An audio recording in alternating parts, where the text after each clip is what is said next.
وشر الأمور محدثاتها وكل محدثة بدعة وكل بدعة ضلالة وكل ضلالة في النار. أعوذ بالله من الشيطان الرجيم. بسم الله الرحمن الرحيم. يا أيها الناس اتقوا ربكم الذي خلقكم من نفس واحدة وخلق منها زوجها وبث منهما رجالا كثيرا ونساء واتقوا الله الذي تساءلون به والأرحام إن الله كان عليكم رقيبا. يا أيها الذين آمنوا اتقوا الله حق تقاته ولا تموتن إلا وأنتم مسلمون. يا أيها الذين آمنوا اتقوا الله وقولوا قولا سديدا يصلح لكم أعمالكم ويغفر لكم ذنوبكم ومن يطع الله ورسوله فقد فاز فوزا عظيما.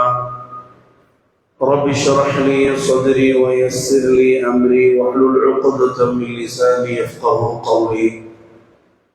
سبحانك لا علم لنا إلا ما علمتنا إنك أنت العليم الحكيم. கண்ணியத்திற்கும் மரியாதைக்கும் உரிய அல்லாஹ்வின் நல்லடியார்களே, சகோதர சகோதரிகளே, தாய்மார்களே, சகோதரிகளே, கண்ணியமான ஜும்ஆவுடைய தினத்திலே சங்கீமிக்க அல்லாஹ் சுப்ஹானஹு வ தஆலாவுடைய வீட்டிலே ஒன்று கூடி அல்லாஹ்வுடைய தீனை கேட்க வேண்டும், பேச வேண்டும், அந்த அடிப்படையில் நம்முடைய வாழ்க்கையை அமைத்துக் கொள்ள வேண்டும் என்ற உயர்ந்த லட்சிய நோக்கத்தோடு நாம் எல்லாம் அல்லாஹ்வுடைய இல்லத்தில் ஒன்று கூடி அமர்ந்திருக்கின்றோம். அல்லாஹ்வுடைய தீனை பேசுவதை விட, படிப்பதை விட, கேட்பதை விட எதை நாம் தீனுல் இஸ்லாமாக அறிந்து வைத்திருக்கின்றோமோ அந்த அடிப்படையிலே வாழ்ந்து அதே நிலையில் மரணிக்கின்ற வாய்ப்பை, பாக்கியத்தை அல்லாஹ் சுப்ஹானஹு வ தஆலா நம் அனைவருக்கும் வழங்குவாராக. அன்பார்ந்தவர்களே, அல்லாஹ்வின் நல்லடியார்களே, அல்லாஹ் சுப்ஹானஹு வ தஆலா லட்சக்கணக்கான நபிமார்களை தேர்வு செய்து நபிமார்களுக்கு பிறகு இந்த தீனுக்கு பாடுபடுவதற்காக லட்சக்கணக்கான சஹாபாக்களை அல்லாஹ் சுப்ஹானஹு வ தஆலா தேர்வு செய்து இந்த தீனை, இஸ்லாமிய மார்க்கத்தை அல்லாஹ் சுப்ஹானஹு வ தஆலா நம்முடைய கரத்திலே அன்பளிப்பாக கொடுத்திருக்கின்றார். அவர்கள் அன்றைய காலத்திலே மக்காவிலையும் அத்துழைகளையும் சர்வசாதாரணமாக புனிதமான மக்கமா நகரத்திலே நடைபெற்றது. இதையெல்லாம் பார்த்து வெறுத்து ஒதுங்கிய கண்மணி நாயகம் ரசூலுல்லாஹி ஸல்லல்லாஹு அலைஹி வஸல்லம் அவர்கள் அவ்வப்போது மக்காவில் செல்பவர்களுக்கு உணவுகளை கொடுத்து விட்டு வருவார்கள். அல்லாஹ் சுப்ஹானஹு வ தஆலா அப்படிப்பட்ட பாவங்களையும் அநியாயங்களையும் செய்த மக்களை அல்லாஹ் தஆலா எதன் மூலமாக தூய்மைப்படுத்தினார், எதன் மூலமாக அல்லாஹ் தஆலா தூய்மைப்படுத்தினார் என்பதைத்தான் இந்த நேரத்திலே நாம் ஆழமாக சிந்திக்க கடமைப்பட்டிருக்கின்றோம். பாவத்திலே ஈடுபட்ட மக்கள் அல்ல, பாவத்திலே மூழ்கி இருந்தார்கள். பாவம்தான் வாழ்க்கை என்ற நிலையிலே வாழ்ந்த மக்களை அல்லாஹ் தஆலா எதன் மூலமாக தூய்மைப்படுத்தி அந்த மக்களை அல்லாஹ் சுப்ஹானஹு வ தஆலா எதன் மூலமாக பரிசுத்தப்படுத்தினான் என்பதை இந்த நேரத்திலே அழுத்தமாக சிந்திக்க நாம் கடமைப்பட்டிருக்கின்றோம். அப்படிப்பட்ட பாவத்திலே மூழ்கிய மக்களை அல்லாஹ் சுப்ஹானஹு வ தஆலா தூய்மைப்படுத்திய ஒரு புத்தகம்தான், ஒரு கல்விதான், ஒரு ஆசிரியர் தான், ஒரே ஒரு புத்தகம்தான். பல புத்தகம் அல்ல, பல ஆசிரியர்கள் அல்ல, ஒரே ஒரு ஆசிரியரை கொண்டும் ஒரே ஒரு புத்தகத்தை கொண்டும் அல்லாஹ் சுப்ஹானஹு வ தஆலா தூய்மைப்படுத்தினான். அந்த ஆசிரியர் தான் முஹம்மது முஸ்தபா ரசூலுல்லாஹி ஸல்லல்லாஹு அலைஹி வஸல்லம் அவர்கள். ஒரே ஒரு புத்தகத்தை கொண்டு அல்லாஹ் சுப்ஹானஹு வ தஆலா தூய்மைப்படுத்தினார். அதுதான் அல்லாஹ் சுப்ஹானஹு வ தஆலாவுடைய எண்ணில் நிறைந்த வேதம் அல் குர்ஆன் என்பது. 2 புத்தகங்கள் அல்ல, 5 புத்தகங்கள் அல்ல, 6 புத்தகங்கள் அல்ல, பல சப்ஜெக்டுகள் இல்லை, ஒரே ஒரு புத்தகம். அந்த மக்களை எல்லாம் தூய்மைப்படுத்தி பரிசுத்தப்படுத்தியது சகோதரர்களே. அல்லாஹ் சுப்ஹானஹு வ தஆலா அதை பற்றி சொல்கிறான். சூரா ஜும்ஆவுடைய 2வது வசனத்தில் அல்லாஹ் பதிவு செய்கிறான், ஹுவல்லதீ பஅஸ ஃபில் உம்மiyyin ரசூலன் மின்ஹும் யத்லு அலைஹிம் ஆயாத்திஹி வ யுஸக்கீஹிம் வ யுஅல்லிமுஹுமுல் கிதாப வல் ஹிக்ம வ இன் கானூ மின் க்பலு லஃபீ ضلالٍ முபீன் வ யுஅல்லிமுஹுமுல் கிதாப. இந்த நபி, நமது நபி ஸல்லல்லாஹு அலைஹி வஸல்லம் அவர்கள் அந்த வேதத்தை மக்களுக்கு ஓதி காண்பித்தார்கள், மக்களுக்கு கற்றுக் கொடுத்தார்கள். மக்களை தூய்மைப்படுத்தினார்கள், சுத்தப்படுத்தினார்கள், அவருடைய கல்வை கழுவினார்கள் இந்த குர்ஆனின் மூலமாக, அவர்களுடைய ஹராமை கழுவினார்கள் இந்த குர்ஆனின் மூலமாக என்று அல்லாஹ் சுப்ஹானஹு வ தஆலா சொல்லி காட்டுகிறார். சகோதரர்களே, ஒரு மனிதன் படிக்கக்கூடிய கல்வி அவரை தூய்மைப்படுத்த வேண்டும். அதுதான், அப்படி தூய்மைப்படுத்தப்படக்கூடிய கல்விதான் குர்ஆனுடைய கல்வி. குறிப்பாக பெற்றோர்கள் உள்ளத்திலே ஆழ பதிய வைத்துக் கொள்ளுங்கள். குர்ஆனுடைய கல்விதான் ஒருவரை தூய்மைப்படுத்துகிறது. அன்று மட்டுமல்ல, இன்றும் அப்படிதான், கியாமத்து நாள் வரை அப்படிதான், கியாமத்து நாள் வரை அப்படிதான். எத்தனையோ இஸ்லாத்தை ஏற்றுக்கொண்ட மக்கள் சொல்லுகின்ற பதிவு, இஸ்லாத்தை ஏற்றுக்கொள்வதற்கு முன்பதாக நான் மதுவுக்கு அடிமையாக இருந்தேன், பெண்களுக்கு அடிமையாக இருந்தேன், ஆனால் என்னை தூய்மைப்படுத்தியது எதுவென்றால் குர்ஆன் தான். என்னை தூய்மைப்படுத்தியது யார் என்றால் முஹம்மது நபி ஸல்லல்லாஹு அலைஹி வஸல்லம் அவர்கள் தான் என்று பதிவு செய்கிறார்கள். இன்னைக்கு கல்வியுடைய நேரம், 10th ரிசல்ட் கொடுக்கப்பட்ட நேரம், ஒரு வாரத்திற்கு முன்பதாக +2 ரிசல்ட் கொடுக்கப்பட்ட நேரம். பெற்றோர்கள், சில பெற்றோர்கள் இன்றைய நேரம் சந்தோஷத்திலே இருக்கிறார்கள், பல பெற்றோர்கள் கவலையிலே அமர்ந்திருப்பதை நம்மால் பார்க்க முடிகிறது. அன்பார்ந்த பெற்றோர்களே, ஒன்றை உங்கள் உள்ளத்திலே நீங்கள் ஆழ பதிய வைத்துக் கொள்ளுங்கள். இன்மை வாழ்க்கையிலும் மறுமை வாழ்க்கையிலும் உங்களுடைய பிள்ளை சீராக வேண்டும் என்றால், இன்மை வாழ்க்கையிலும் மறுமை வாழ்க்கையிலும் உங்களுடைய பிள்ளை வெற்றியடைய வேண்டும் என்றால், ஒழுக்க மாண்பிலே உயர வேண்டும் என்றால், கண்ணியத்திலே உயர வேண்டும் என்றால், உங்களை நல்ல முறையில் அவர்கள் பார்த்துக் கொள்ள வேண்டும் என்றால், உங்களுக்கு மரியாதை செய்ய வேண்டும் என்றால், நீங்கள் கொடுக்கக்கூடிய ஃபர்ஸ்ட் கல்வி என்ன தெரியுங்களா? பயாலஜி அல்ல, கம்ப்யூட்டர் சயின்ஸ் அல்ல, ஆர்ட்ஸ் அல்ல. உங்களுடைய பிள்ளைகளுக்கு கொடுக்கக்கூடிய ஃபர்ஸ்ட் கல்வி குர்ஆனுடைய கல்விதான். நல்ல பதிவு வைத்துக் கொள்ளுங்கள். நீங்க மரியாதை எதிர்பார்க்கிறீங்க, நம்ம கடைசி காலத்தில் அவன் நல்லா பார்த்துக்கணும், கண்ணியத்தில் உயர வேண்டும், இன்மையிலும் ஆகிரத்திலும் வெற்றி அடைய வேண்டும் என்றால் நீங்க கொடுக்கக்கூடிய ஃபர்ஸ்ட் கல்வி குர்ஆனுடைய கல்விதான். ஆனா இன்னைக்கு நடைமுறை சிக்கல் என்ன? 9th வந்துட்டா அப்படினாலே பெற்றோர்களை பிள்ளையை மதரசாவை விட்டு நிறுத்தி விடுகிறார்கள். 9th ஒரு பையன் மதரசாக்கு வந்துட்டு போயிட்டு இருக்கா அப்படின்னா அவனுக்கு 10th போர்ஷன் எடுக்க ஆரம்பிச்சுட்டாங்கன்னு வைங்களேன். 10th போர்ஷனை எடுக்க, நடைமுறையே சொல்றேன், 10th போர்ஷனை எடுக்க ஆரம்பிச்சுட்டாங்கன்னா ஃபர்ஸ்ட் அத்தா அம்மா அவன் காதுல சொல்ற செய்தி வேணுமா, மதரசா விட்டு நின்று அப்படின்ட்டு. ஏன் 10th போர்ஷன் எடுத்துதான் குர்ஆன் படிக்க வேண்டாமா? மதரசாவிற்கு வர வேண்டாமா? அன்பிற்குரியவர்களே, குர்ஆனுடைய கல்வி என்பது மௌத்தாகும் வரை படிக்க வேண்டும். மதரசாவிற்கு வந்து செல்வது என்பது வந்து கொண்டே இருக்க வேண்டும். நிர்வாகம் ஏற்பாடு செஞ்சு கொடுக்குது. 10ஆவதா, உனக்கு எந்த டைம்ல வர முடியுமா அந்த டைம்ல வா. நீ +1 +2 போயிட்டியா, டியூஷன் போறியா, உன்னால மதரசா நேரத்துக்கு வர முடியாதா, எந்த நேரம் உன்னால வர முடியும் அந்த நேரத்துக்கு வந்து குர்ஆன் ஹதீஸை படிச்சுட்டு போ என்று நிர்வாகம் ஏற்பாடு செய்து கொடுக்கிறது. ஆனால் அதுக்கு ஃபர்ஸ்ட் தடையா இருக்கிறது பெற்றோர்கள் தான். அதெல்லாம் செட் ஆகாது, அதெல்லாம் செட் ஆகாது. குர்ஆனுடைய கல்வியை கொடுக்காவிட்டால் எப்படி உங்களுடைய பிள்ளைகள் சீராக முடியும் யோசித்து பாருங்கள். குர்ஆனுடைய கல்வி கொடுக்காவிட்டால் எப்படி உங்களுடைய பிள்ளைகள் சீராக முடியும்? இன்னைக்கு மிகப்பெரிய பட்டதாரிகளை அணுகி நான் கேட்டிருக்கிறேன், மிகப்பெரிய பட்டதாரிகள் எல்லாம் அணுகி நான் கேட்டிருக்கிறேன்.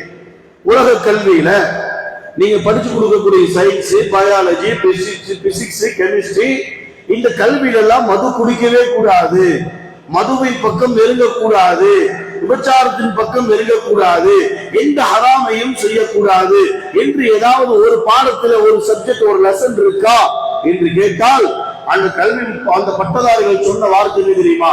அப்படியெல்லாம் வராதுங்க சொல்லுவாங்க. அப்படியெல்லாம் வராது. அவங்க சொன்ன வார்த்தை அப்படியெல்லாம் வராது. நம்ம என்ன கேள்வி கேட்டோம்? மது குடிக்க கூடாது, எந்த ஹராமையும் செய்யக்கூடாது, பெற்றோரிடத்தில் எப்படி நடந்து கொள்ள வேண்டும், பெரியவரிடத்தில் எப்படி நடந்து கொள்ள வேண்டும், சிறியவரிடத்தில் எப்படி நடந்து கொள்ள வேண்டும், இறைவனுடைய அச்சம் என்றால் என்ன என்றெல்லாம் கல்வியில் உலக கல்வியில் வருமா என்று கேட்டால் அவர்கள் சொன்ன பதில் என்ன? அதெல்லாம் வராது, அதெல்லாம் எதிர்பார்க்க முடியாது. சகோதரர்களே, என்றால் ஒழுக்கம் கற்றுக் கொடுக்கக்கூடிய ஃபர்ஸ்ட் கல்வியே என்னதான்? குர்ஆன் சுன்னாதான்.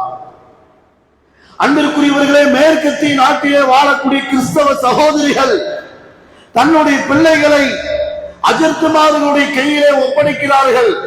இன்னைக்கு அமெரிக்கா, லண்டன், ரஷ்யாவிலே நடைபெறுகின்ற சம்பவத்தை நான் இங்கே பதிவு செய்கிறேன். கிறிஸ்தவர்கள், முஸ்லிம்கள் கிடையாது, கிறிஸ்தவர்கள் தன்னுடைய பிள்ளைகளை அஜர்த்துமாறு கையில ஒப்படைக்கிறாங்க. என்னுடைய பிள்ளைகளுக்கு குர்ஆனுடைய கல்வியை கற்றுக் கொடுங்கள், ஏனென்றால் கால சூழ்நிலை ரொம்ப மோசமா போயிட்டு இருக்குது, அவன் குர்ஆனை படித்தால்தான் அவன் சீராகுவான். இன்னைக்கு பாக்குறோமா இல்லையா?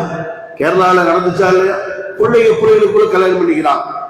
சென்னையில சில கேடு கெட்டவர்கள் பசங்களுக்குள்ள கல்யாணம் பண்ணிக்கிறான். பாக்குறோமா இல்லையா? எந்த அளவுக்கு நாகரிக கலாச்சாரங்கள் எந்த அளவுக்கு மோசமாக சென்று கொண்டிருக்கக்கூடிய காலகட்டத்தில் நாம் அமர்ந்து கொண்டிருக்கின்றோம். இன்னைக்கு ஹராம்கள் சர்வசாதாரணமாக ஆகிவிட்டது. மதுவா இருக்கட்டும், கஞ்சாவா இருக்கட்டும், அது இது பேர் சொல்றாங்களா இல்லையா, அடுத்தது விபச்சாரமாக இருக்கட்டும், இன்றைய காலகட்டத்திலே அதெல்லாம் சர்வசாதாரணமாக ஆகிவிட்டது. இப்படிப்பட்ட ஹராமிலிருந்து நம்முடைய பிள்ளைகளை பாதுகாக்க வேண்டும் என்றால் நாம் கொடுக்கக்கூடிய மிகப்பெரிய கல்விதான் சகோதரர்களே குர்ஆன் சுன்னாவுடைய கல்வி. அதனால 1500 வருஷத்துக்கு முன்னாடி கண்மணி நாயகம் ஸல்லல்லாஹு அலைஹி வஸல்லம் பெற்றோர்களை பார்த்து சொன்னார்கள், பிள்ளைகளை பார்த்து சொல்லல, ஃபர்ஸ்ட் பெற்றோர்களை பார்த்து சொன்னார்கள். மா நഖல மின் நுഖ்லி அஃضل மின் அதபின் அவ் மின் ஹஸனி. ஒரு பெற்றோர் தன்னுடைய பிள்ளைகளுக்கு கொடுக்கக்கூடிய அன்பளிப்புகளிலேயே சிறந்த அன்பளிப்பு என்ன தெரியுமா? ஒரு பெற்றோர் தன்னுடைய பிள்ளைகளுக்கு கொடுக்கக்கூடிய அன்பளிப்புகளில் சிறந்த அன்பளிப்பு என்ன தெரியுமா? போன் வாங்கி கொடுக்கிறதோ, லேப்டாப் வாங்கி கொடுக்கிறதோ, வண்டி வாங்கி கொடுக்கிறதோ அல்ல, மாறாக நல் ஒழுக்கத்தை கற்றுக் கொடுங்கள். என்ன சொல்றாங்க? ஸல்லல்லாஹு அலைஹி வஸல்லம் கண்ணியமான வார்த்தை இது. நல் ஒழுக்கத்தை கற்றுக் கொடுங்கள்.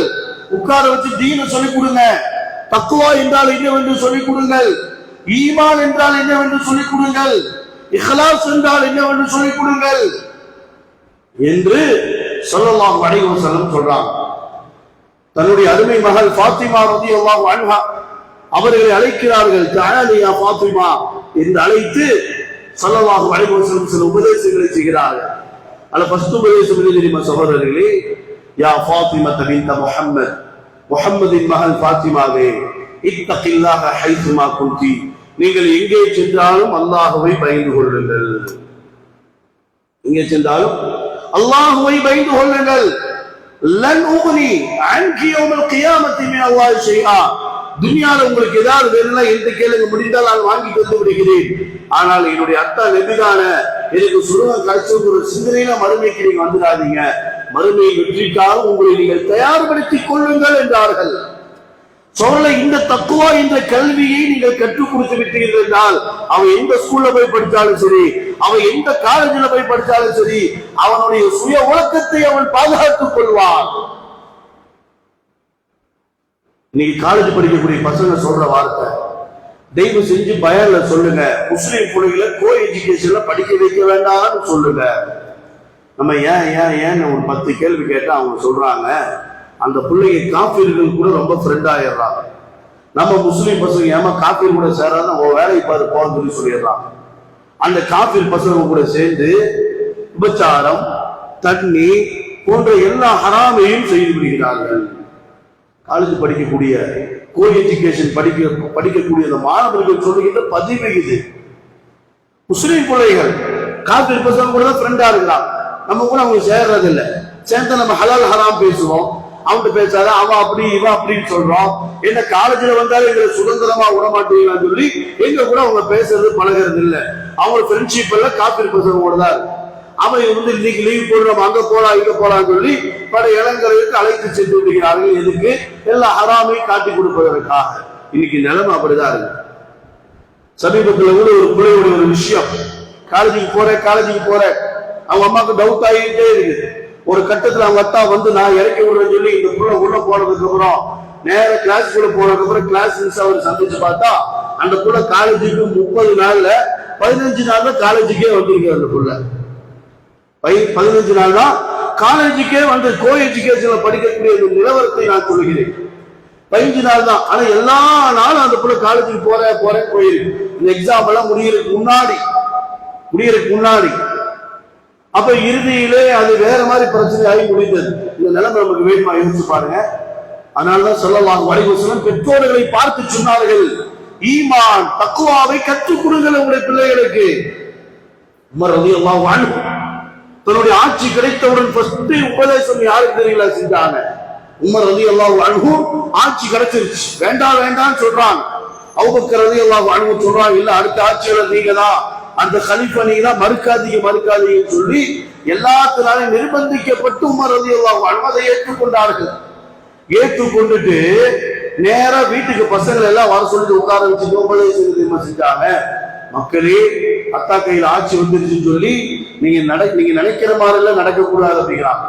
சொல்றாங்க, நீங்கள் நினைப்பதை போன்றெல்லாம் நடக்கக்கூடாது. அல்லாஹுவை நீங்கள் அதிகம் அஞ்சிக் கொள்ள வேண்டும். என்னுடைய ஆட்சியில் நீங்கள் ஏதேனும் தவறு செய்து விட்டீர்கள் என்றால், பிறருக்கு ஒரு தண்டனை என்றால் உங்களுக்கு 2 தண்டனையை தருவேன் என்றார்கள். எந்த அளவுக்கு ஒழுக்கமாக இருக்க முடியுமோ அந்த அளவுக்கு அல்லாஹ்வை பயந்து ஒழுக்க சீராராக இருந்து கொள்ளுங்கள் என்று உபதேசம் செய்கிறார்கள். இந்த உபதேசத்தை எல்லாம் நம்மளும் செய்யறதில்ல, மதரசாக்கு அனுப்பி வச்சு அஜத்துமார்களுடைய உபதேசத்தையும் கேட்க வைப்பதில்லை. பின் எப்படி அவன் சீராக ஆக முடியும்? இன்னைக்கு பெற்றோருடைய நிலைமை நான் கவலையோட சொல்றேன். இன்னைக்கு இப்போது ரிசல்ட்டோடைய டைம் இது, ஸ்கூலையும் காலேஜையும் தேடக்கூடிய நேரம் இது. மதரசாக்கு அனுப்பியும் குர்ஆன் சுன்னாவுடைய கல்வி கொடுக்கறது இல்லை நீங்க. ரெண்டாவது, நீங்க சில ஸ்கூலுக்கு அனுப்புறீங்க, காலேஜுக்கு அனுப்புறீங்க, அங்கேயும் அவனுக்கு ஜும்மா கிடைக்கிறது இல்ல. பின் எப்படி குர்ஆன் ஹதீஸ் காதுல போய் செய்யறோம்? 3 விஷயம். வீட்டிலையும் தீன் பேச்சு கிடையாது. ஒரு பக்கம் அத்தா போன்ல, ஒரு பக்கம் அம்மா போன்ல உட்காந்துக்கிறாங்க. மதரசாக்கும் அனுப்புறது இல்ல. நீங்க சேர்த்தக்கூடிய ஸ்கூல்லயும் காலேஜ்லயும் அவனுக்கு தீனுடைய கிளாஸ் இல்ல, ஜும்மாவும் கிடைக்கிறது இல்ல. எப்படி அவன் காலைல தீன் போய் சேரும்? இதுல சில பேர் பெற்றோர்களுக்கு பெருமை வேற.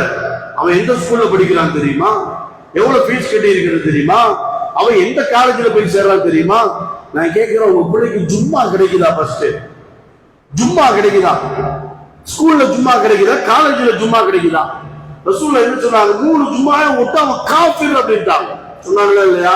ஏன் ஸ்கூல் படிக்கக்கூடிய மாணவர்களுக்கு விதிவிலக்குன்னு சொன்னாங்களா?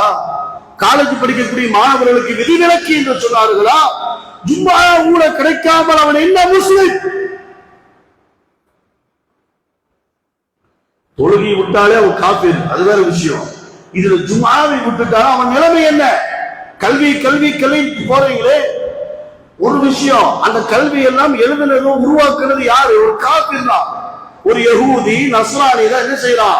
அந்த புக்கை உருவாக்குறான், ரெஜிஸ்ட்ரியில உருவாக்குது. அது வேற விஷயம், அது வேற வழி இல்ல. இந்தியாவில நம்ம பிறந்துட்டோம், அது படிச்சாதான் நம்ம பட்டதாரியா ஆக முடியும். அது இந்தியா மக்களுடைய விதி. அது இந்தியா மக்களுடைய விதி, மாற்றுக்கிறது கிடையாது.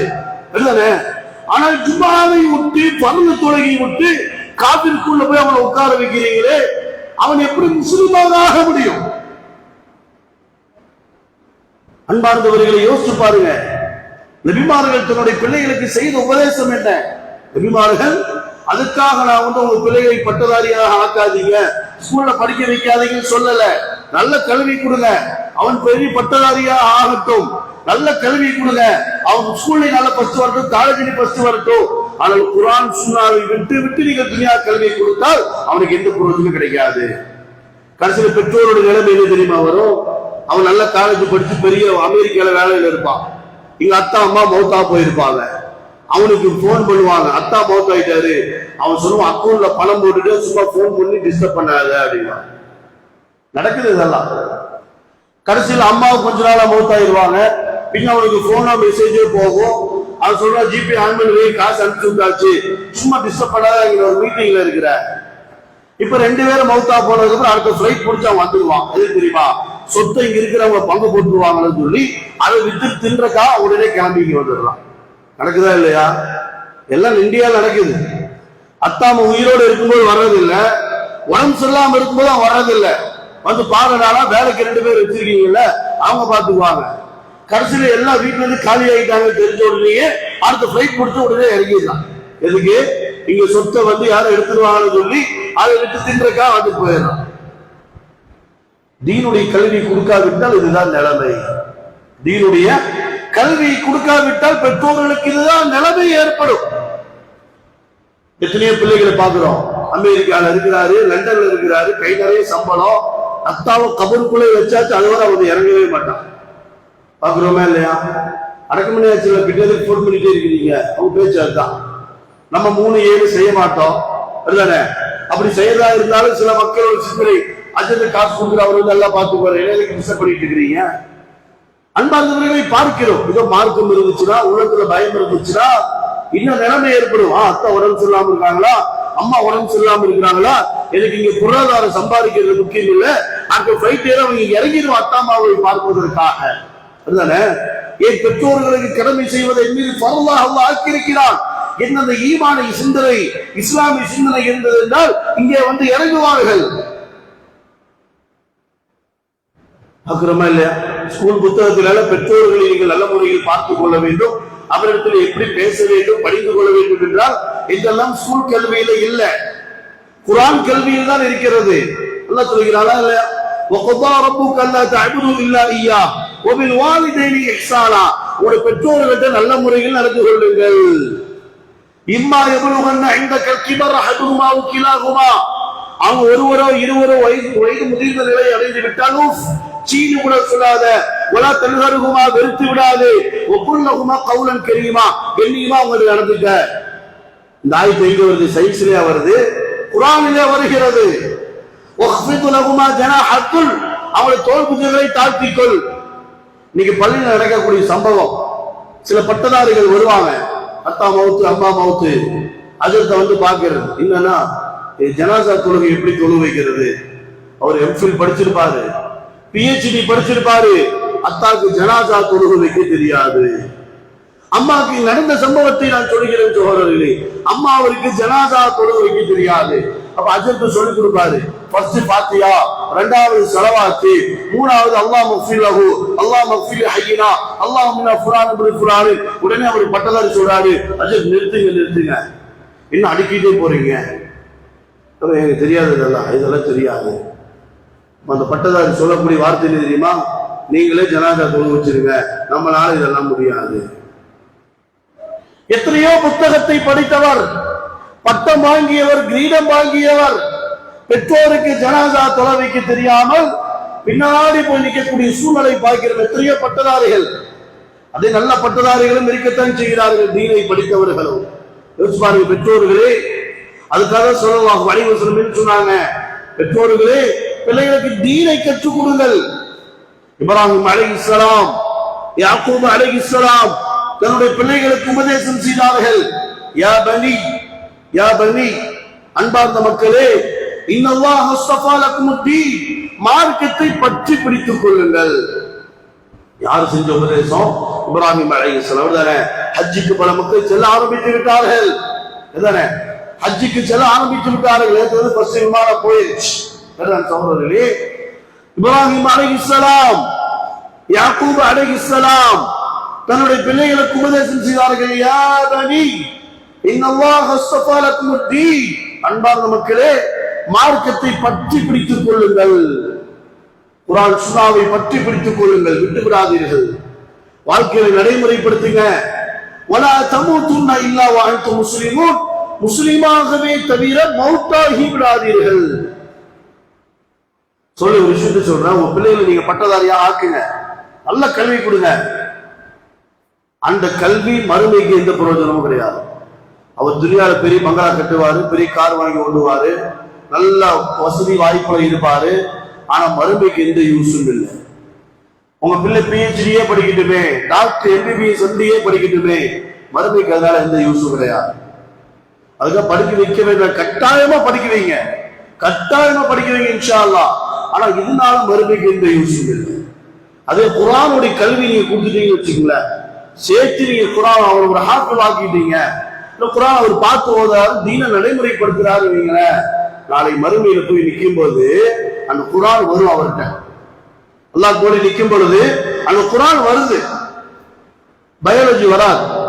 இன்னைக்கு ஒரு பெரிய கிரீடம் அந்த சப்ஜெக்டே நீங்க பயாலஜி தான், அதுதானே பயாலஜி. அது படிச்சா ஒருத்தர் டாக்டர் ஆகலாம். பயாலஜி புக் வராது, கம்ப்யூட்டர் சயின்ஸ் வராது, எந்த புத்தகமும் வராது. ஆனா குர்ஆன் வரும், மறுமையில குர்ஆன் வரும். குர்ஆன் வரும்.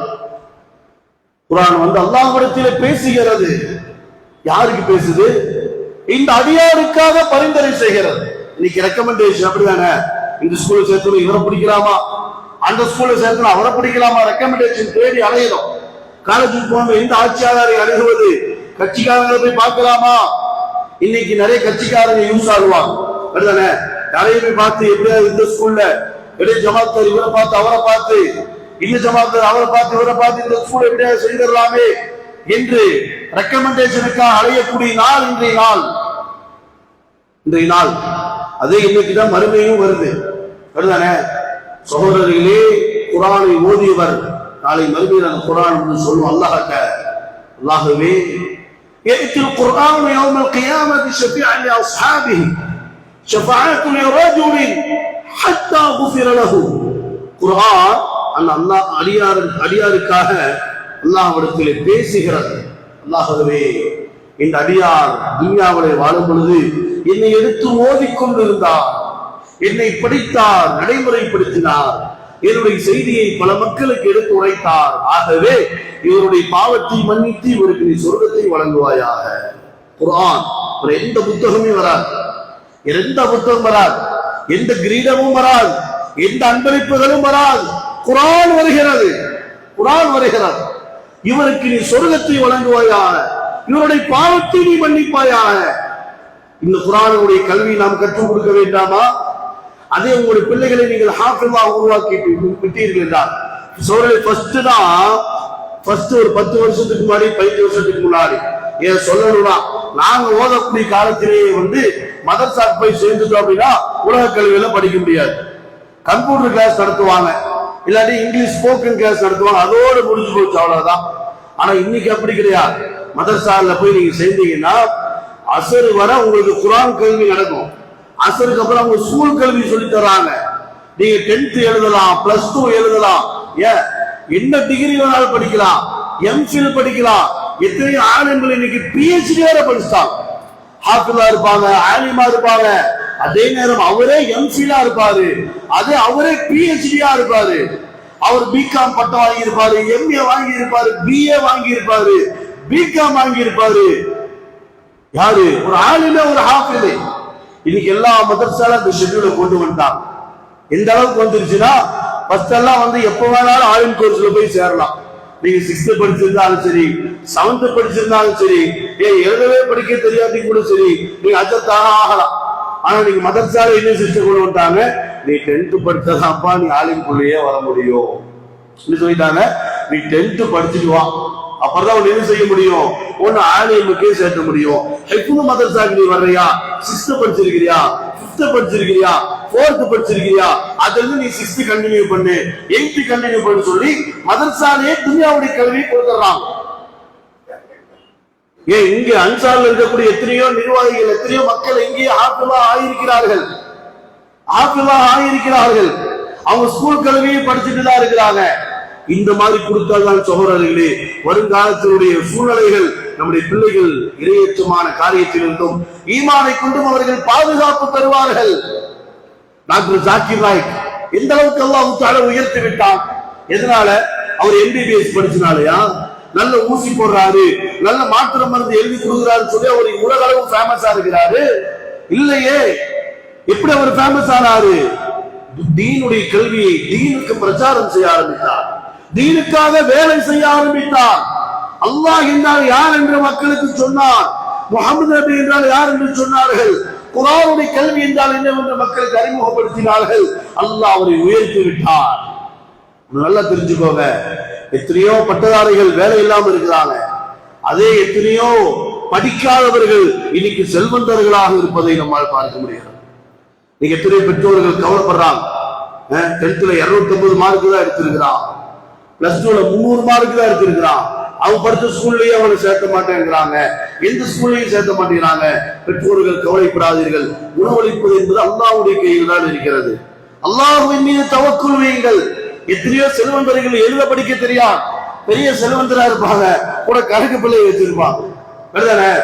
கணக்கு பிள்ளை வச்சு ஒரு நம்பர் கூட எடுக்க தெரியாது, கோடிக்கணக்கில் சொத்து வைத்திருப்பார், போன்ல ஒரு நம்பரை எடுக்க தெரியாது அவருக்கு, ஒரு வாட்ஸ்அப்பை எப்படி டவுன்லோட் பண்ணணும் தெரியாது, அதை ஒரு லிஸ்ட் வந்திருக்கோம் அது இந்த லிஸ்ட் கூட பார்க்க தெரியாது, ஆனால் கோடிக்கணக்கில் சொத்து வைத்திருப்பார். எத்தனையோ பட்டதாரிகள் வேலை இல்லாமல் இருக்கிறார்கள்.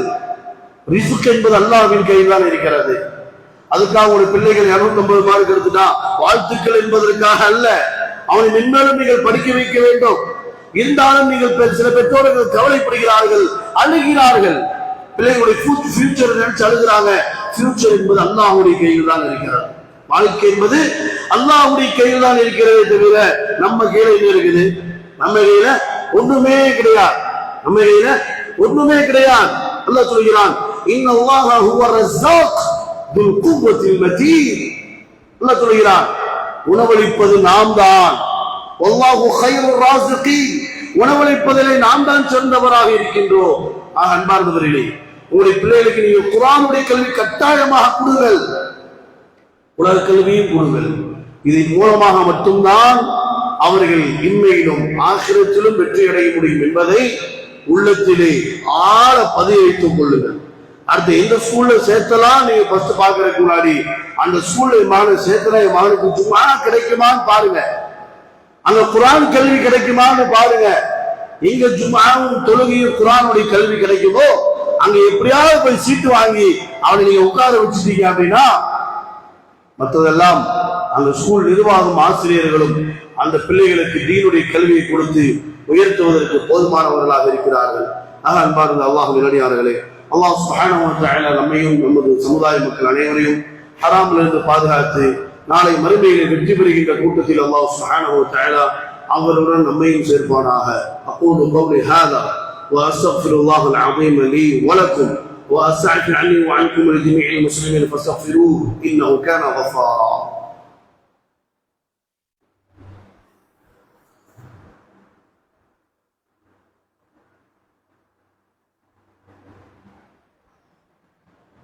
الحمد لله حمدا كثيرا طيبا مباركا فيه، والصلاة والسلام على سيد المرسلين وعلى آله وصحبه والناس أجمعين إلى يوم الدين وبعد. கண்ணியத்திற்குரிய அல்லாஹ்வின் அடியார்களே, அல்லாஹ் சுப்ஹானஹு வ தஆலாவுடைய குர்ஆன் சுன்னாவுடைய கல்வியை படித்தால் மட்டும்தான் இன்மையிலும் ஆகிரத்திலும் நாம் வெற்றி அடைய முடியும் என்பதிலே பெற்றோர்கள் குறிப்பாக உள்ளத்திலே ஆழமாக பதிய வைத்துக் கொள்ள வேண்டிய ஒரு காலகட்டத்திலே இப்போது நாம் அமர்ந்திருக்கின்றோம். இஸ்லாமிய மார்க்கம் பிள்ளைகளை எப்படி வளர்க்க வேண்டும் என்பதையும் நமக்கு கற்றுத்தருகிறது. இன்னைக்கு எத்தனையோ வாலிபர்களாக இருக்கட்டும், வாலிப பெண்களாக இருக்கட்டும், வழி தவறி செல்லக்கூடிய ஒரு சூழ்நிலையை நம்மால் பார்க்க முடிகிறது. ஆகவே தான் பெற்றோர்களை பார்த்து ஸல்லல்லாஹு அலைஹி வஸல்லம் அவர்கள் சொன்னார்கள், முரு அவுலாதக்கும் பிஸ்ஸலாம். இஸ்லாம் ஏன் தொழுகு சொல்லி ஏன் இஸ்லாம் சொல்லிட்டே இருக்குது என்றால், சகோதரர்களே, இந்த தொழுகையின் மூலமாகத்தான் நம்முடைய பிள்ளைகள் ஹராமிலிருந்து பாதுகாக்கவே படுவார்கள். ஆகவே தான் அல்லாஹ் சுப்ஹானஹு வ தஆலா குர்ஆனிலே சொல்கிறார், இன்ன ஸலாத்த தன்ஹா அனில் ஃபஹ்ஷாஇ வல் முன்கர். நிச்சயமாக தொழுகை மானக்கேடான அசிங்கமான காரியத்திலிருந்து உங்களுடைய பிள்ளைகளை உங்களை பாதுகாக்கிறது என்பதாக அல்லாஹ் தஆலா சொல்கிறார். தொழுகை இருக்கிறது ஹராமான காரியத்திலிருந்து உங்களை பாதுகாக்கிறது. என தொழுதா மென்மேலும் ஈமான் தான் அதிகமாகுது, இறையச்சம் தான் அதிகமாகும், மறுமை சிந்தனை ஏற்படும். இப்படி ஏறும் பொழுது யாராவது 5 நேரம் தொழுகிறவங்க தண்ணி அடிப்பாங்களா? 5 நேரம் தொழுகிறவங்க கஞ்சா பயன்படுத்துவார்களா? யோசிச்சு பாருங்கள், வாய்ப்பே இல்லை. ஆகவே தான் இஸ்லாம் உங்களுடைய பிள்ளைகளுக்கு தொழுகையை கற்றுக் கொடுத்து நீங்கள் வளர்த்துவார்கள். ஒஹும் அப்னா அஸ்ரீன் ஸல்லல்லாஹு அலைஹி வஸல்லம் அவர்கள் குழந்தைகள் மேல ரொம்ப பாசமா இருப்பாங்க. அது எந்த குழந்தையாக இருந்தாலும் சரி, அந்த குழந்தைகளின் மீது ரொம்ப நேசம் உள்ளவர்களாக இருப்பார்கள். ஆனால் தொழக்கூடிய விஷயம் என்று வரும்பொழுது ஸல்லல்லாஹு அலைஹி வஸல்லம் சொன்னார்கள், உங்களுடைய பிள்ளை 7 வயதை அடைந்து விட்டால் தொழுகைக்கு சொல்லுமாறு நீங்கள் கட்டளை போடுங்கள். அவர்கள் 10 வயதை அடைந்தும் தொழாவிட்டால் அடித்தாவது நீங்கள் என்ன செய்யுங்கள், பள்ளியை நோக்கி நீங்கள் அனுப்பிவிடுங்கள் என்றார். அன்பார்ந்தவர்களே, பெற்றோர்கள் இன்னைக்கு சில பெற்றோர்களை பார்க்கிறப்படிதான் சொல்லுவாங்க, கழுத்துக்கு மேல அவன் வளர்ந்துட்டான், இனி எப்படி போய் அவன்கிட்ட நம்ம கண்டிக்கிறது பாருங்கள். அப்படி கூறக்கூடிய பெற்றோர்களுக்கு அபூபக்கர் சித்தீக் ரலியல்லாஹு அன்ஹு அவருடைய வாழ்க்கையில் ஒரு அழகிய முன் உதாரணம் இருக்கிறது. தன்னுடைய மகனுக்கு கல்யாணம் பண்ணி வைக்கிறாங்க. தன்னுடைய மகனுக்கு கல்யாணம் பண்ணி வச்சுட்டாங்க. வச்சுட்டும் மகனுடைய இபாதத்தை கண்காணிக்கிறாங்க. கல்யாணத்துக்கு முன்னாடி ஃபர்ஸ்ட் ஸ்டெப்ல வந்து 2 தொழுதவர், கல்யாணத்துக்கு பின்னாடி தொழுகைக்கு வராரு, ஆனா அங்கங்க பின்னாடி தான் நிற்கிறார். கல்யாணத்துக்கு முன்னாடி ஜிஹாதுல ஃபர்ஸ்ட் ஸ்டெப்ல வந்த மகன் கல்யாணத்துக்கு அப்புறம் ஜிஹாதுல வராரு, கடைசி ஸ்டெப்ல நிற்கிறார். மகனை கண்காணிச்சுட்டே இருக்கிறார். கல்யாணத்துக்கு பிறகும் கூட கண்காணித்துக் கொண்டே இருக்கிறார். பெற்றோர்கள் அதெல்லாம் செய்யணும். எத்தனை பெற்றோர்கள் செய்யறாங்க? பெற்றோர்களே தொழுக வர்றதில்லை, அதுதானே? பெற்றோர்களுடைய தீன் இல்லை.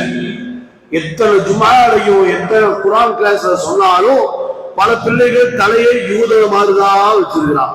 பாக்ஸ் கட்டிங், இந்த மங்கி கட்டி, இந்த குரங்கு கட்டிங்கன்னா பல வாலிபர்கள் குரங்கு கட்டி, பன்றிகளுடைய தலையை பாருங்க, காட்டு பன்றிகளுடைய தலை நடுவுல மட்டும்தான் அது முடி இருக்கும், அதுதானே? குரங்க பாருங்க, நடுவுல மட்டும்தான் அது முடி இருக்கும், சைடு முடி இருக்காது. யூதர்களும் அதே மாதிரிதான் வச்சிருந்தான். அப்ப ரசூலுல்லாஹ் முஸ்லிம்களை பார்க்க சொல்றாங்க, முஸ்லிம்களை நீங்க மாதிரி வெட்டாதீங்க வெட்டாதீங்க, ஏன்னா அது யூதர்கள் கலாச்சாரம், அது நம்ம எதிரியோடைய கலாச்சாரம். அது பிஜேபி விட ஃபர்ஸ்ட் எதிரி யூதர் தான், நல்லா தெரிஞ்சுக்கங்க. ஆர்எஸ்எஸ் பிஜேபி விட ஃபர்ஸ்ட் எதிரி யாருதான்? இந்த யூதர்கள் தான். எத்தனை காசா மக்களை கொண்டு, எத்தனை பாலஸ்தீன மக்களை கொண்டு அட்டு மஸ்ஜித் அக்ஸாவை குறி வச்சிட்டு இருக்கிறாங்க, இடிக்கணும்னு சொல்லி. இப்படிப்பட்ட எதிரிகளுடைய கலாச்சாரத்தை பிள்ளைகள் பின்பற்றினால் அல்லாஹ்வுடைய அருள் இறங்குமா யோசிச்சு பாருங்க. பெற்றோர்களுக்கு தெரியறது இல்லை. அவங்க போன் ஓடிட்டு இப்படி உட்கார்ந்து இருப்பாங்க. அவங்க வந்து அத்தா முடி வெட்டோட காசு மண்டையில அவங்க பாக்குறது இல்லை. பாக்கெட்ல இருந்து காசு எடுத்து போன் ஓடிட்டே தான் கொடுக்கறது. அவ வெட்டிட்டு வந்து வெட்டியாச்சா, அதோட முடிஞ்சு. எப்படி வெட்டி இருக்கிறான், இல்லை ஏது ஒண்ணு தெரியும், பெற்றோர்களுக்கு தெரியறது இல்லை. அதனால பிள்ளைகள் இப்படி இருக்கிறாங்க. ரசூலுல்லாஹ் என்ன சொன்னாங்க? ஒரே மாதிரியா வெட்டுங்க, ஒரே மாதிரியா முடி வெட்டுங்க, இல்லையா அப்படியே விட்டுருங்க. ரசூலுல்லாஹ் அப்படியே விட்டுருங்கிறாங்க. ரசூலுல்லாஹ் அப்படி கால் வர முடி வச்சிருக்கிறாங்க, தோல் வர முடி வச்சிருக்கிறாங்க சொல்லி எல்லாம் வரலாறுல பாக்குறோம். இல்லாட்டி ரசூலுல்லாஹ் ஒரே மாதிரியா முடி வெட்டுவாங்க வரலாறுல பாக்குறோம். அது யூத கலாச்சாரம். அப்படி வெட்டாதீங்க வெட்டாதீங்க சொன்னாலும் என்ன செய்யறது இல்லை, பெற்றோர்கள் அதை கண்டுகொள்வதே இல்லை. பெற்றோர்களுக்கு ஈமான் இல்லை, இறையச்சம் இல்லை, மறுமை மேல சிந்தனை இல்லை. பின் எப்படி இங்க பிள்ளைகள் தீண்டாரிகளாக ஆக முடியும்? அபூபக்கர் ரலியல்லாஹு அன்ஹு மகனை கண்காணிக்கிறான். கல்யாணத்துக்கு அப்புறம் கண்காணிக்கிறான். கண்காணிச்சுட்டு இன்னொரு மகன்கிட்ட வந்து சொல்றாங்க, மகனே மகனே, உன்னுடைய மனைவியின் மூலமாக உன்னுடைய ஈமான் பலகீனம் அடைந்து விட்டது என்றால், உன்னுடைய மனைவியின் மூலமாக உன்னுடைய ஈமான் பலகீனம் அடைந்து விட்டது என்றால் உங்களுடைய மனைவியை தலாக் செய்து விடு அப்படிங்களாம். எவ்வளவு விஷயம், எவ்வளவு பெரிய விஷயம் அது. உன்னுடைய ஈமான் பலகீனம் அடைய காரணம்னா உன் மனைவி தான் அப்படின்னா உன்னுடைய மனைவியை விட்டு நமக்கு தீண்டா பெருசு அப்படின்ட்டாங்க. அன்பார்ந்தவர்களே, இதைத்தான் இஸ்லாம் சொல்கிறது, யா அய்யுஹல்லதீன ஆமனு கூ அன்ஃபுஸக்கும் வ அஹ்லீக்கும் நாரா, உங்களையும் ஒரு குடும்பத்தார்களையும் நரகத்திலிருந்து பாதுகாத்துக்கணும். கடுமையான வெயில எவ்வளவு கஷ்டப்பட்டு யோசிச்சு பாருங்க. மழை தொழுது துவா பண்ணி பண்ணி அல்லாஹ்வுடைய அருள் மழை இறங்கி கொண்டுட்டு இருக்குது. அதுதானே? இந்த வெயிலே நம்மளால தாங்க முடியல, அல்லாஹ்ட்ட கெஞ்சி மழையை கேட்டு அல்லாஹ் தந்திருக்கிறானே, மறுமையின் உஷ்ணம் எப்படிப்பட்டதாக இருக்கும்? அதுதானே? ஒரு ஜானுக்கு மேல சூரியனை வந்து நிற்கும். அந்த நாள் அல்லாஹ் தஆலா 7 சாரார்களுக்கு அரசுடைய நிழலை கொடுக்கிறான். அதிலே ஒரு சாரார் தான் ஷாபுன் நஷா ஃபி இபாதத்தில்லாஹ். இந்த வாலிப பருவம் வாலிபத்தை தீனிலேயே கழிச்சிடும், அவங்களுக்கு அரசுடைய நிழல் உண்டு. நம்முடைய வீட்டு வாலிபர்களுக்கு அரசுடைய நிழல் வேணும் என்றால் என்ன செய்யணும்? நல்ல பயாலஜி படிக்க வைக்கணுமா, நல்ல சயின்ஸ் படிக்க வைக்கணுமா? குர்ஆனை படிக்க வையுங்கள், சுன்னாவின் அடிப்படையிலே வழிநடத்தி செல்லுங்கள். அல்லாஹ் என்ன செய்வான்? அரசுடைய நிலையை வழங்குவான். அதுக்காக நம்ம துனியா கல்வி படிக்க வைக்க வேண்டாம் சொல்லவில்லை சோதரர்களே. துனியா கல்வி கொடுங்க, குர்ஆன் சுன்னாவுடைய கல்விக்கு அதிக முக்கியத்துவம் கொடுங்க. ஆக அன்பார்ந்த அல்லாஹ்வின் அடியார்களே, அல்லாஹ் சுப்ஹானஹு வ தஆலா நம்மையும் நமது பெற்றோர்கள் நமது குடும்பத்தார்கள் உலக முஸ்லிம்கள் அனைவரையும் நரகத்திலிருந்தும் கபருடைய அதாபங்களிலிருந்தும் பாதுகாப்பானாக. நாளை மறுமையில ஜன்னத்துல் ஃபிர்தௌஸிலே அனைத்து நபிமார்களுக்கு அருகிலும் சொர்க்கத்தில் அமருகின்ற பாக்கியத்தை அல்லாஹ் தஆலா நமக்கும் நமது பெற்றோர்கள் நமது குடும்பத்தார்கள் உலக முஸ்லிம்கள் அனைவருக்கும் வழங்குவானாக. ரஹ்மத்தான மலையை அல்லாஹ் தஆலா நம் மீது பொழிய செய்வானாக. ஹஜ் செய்கின்ற பாக்கியத்தை அல்லாஹ் தஆலா நமக்கும் தருவானாக. யாரெல்லாம் இந்த ஆண்டு ஹஜ் செய்ய உள்ளார்களோ அல்லாஹ் தஆலா அவருடைய பயணத்தை லேசாக்கி நிறைவான ஆரோக்கியத்தை அல்லாஹ் தஆலா அவர்களுக்கு கொடுத்து ஹஜ்ஜை மக்பூலாக அல்லாஹ் சுப்ஹானஹு வ தஆலா ஆக்குவானாக. நாம் இழந்த மஸ்ஜிதுல் அக்ஸாவை அல்லாஹ் சுப்ஹானஹு வ தஆலா முஸ்லிமுடைய கரத்திலே கொடுப்பானாக. காஸா பாலஸ்தீன மக்களுக்கு அல்லாஹ் தஆலா பாதுகாப்பையும் அருளையும் அல்லாஹ் சுப்ஹானஹு வ தஆலா அவர்கள் மீதும் நம்மீதும் பொழிய செய்வானாக. இறுதி மூச்சு வரை அல்லாஹ்வுக்கு முழுமையாக கட்டுப்பட்டு உண்மையான முஸ்லிமாக வாழ்ந்து அதே நிலையில் கலிமா சொன்ன நிலையில் மௌத்தாகின்ற பாக்கியத்தை அல்லாஹ் தஆலா நமக்கும் நமது குடும்பத்தார்கள் உலக முஸ்லிம்கள் அனைவருக்கும் வழங்குவானாக. وآخر دعوانا أن الحمد لله رب العالمين.